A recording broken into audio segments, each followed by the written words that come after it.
First of all, I'm so sorry for your loss. You've been through the unimaginable in the past years. You say in the episode that Bob's death has really changed you. Is there any way that you can elaborate on that? Because that moved me. Oh, I mean, just in so many ways. Number one, just knowing, I mean, something like that, losing a loved one, let alone your husband, you think that there's no way you'd be able to get through it. It's just, that's it. I'm crawling in a hole and never coming out for the rest of my life. And somehow you do. And so just knowing how I would, react to losing a loved one like that you can get through it and you can dig deep and find the strength to come out the other side, was a huge kind of paradigm shift for me that like, wait, you can get through these things.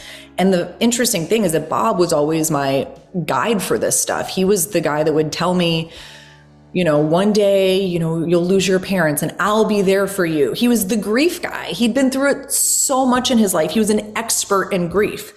So to go through it without him and to not have him by my side when I went through the unimaginable, was kind of a shock to my system. But also I'm like, all right, if I can get through it without the guy I was anticipating going through this type of thing with, then I guess I really can get through this. And the other thing is just learning how much gratitude makes all the difference in the world. Just being so grateful for the time that I had with that incredible, incredible man, an amazing human, and that I got to be in his life for 6 years versus it's not fair that we only had 6 years.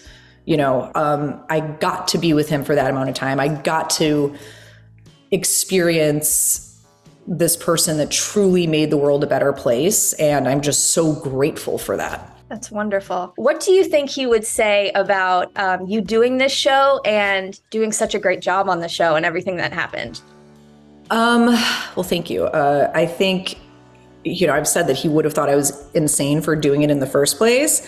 Probably would have tried to talk me out of it, but he would have ultimately been proud. And he would have been concerned for my safety. And I think at the end, when like DSQ was like, he's looking down, he's rooting for you. Part of me was thinking in that moment, like, yeah, and he's telling me, go home. Like, this is crazy. What are you doing to yourself? You don't need to do this. Go to the hotel and put on a cozy robe and take a shower and order a cheeseburger. Like, this is insane. I was like, yeah, if Bob had something to say about this, he would be like, get the hell out of there.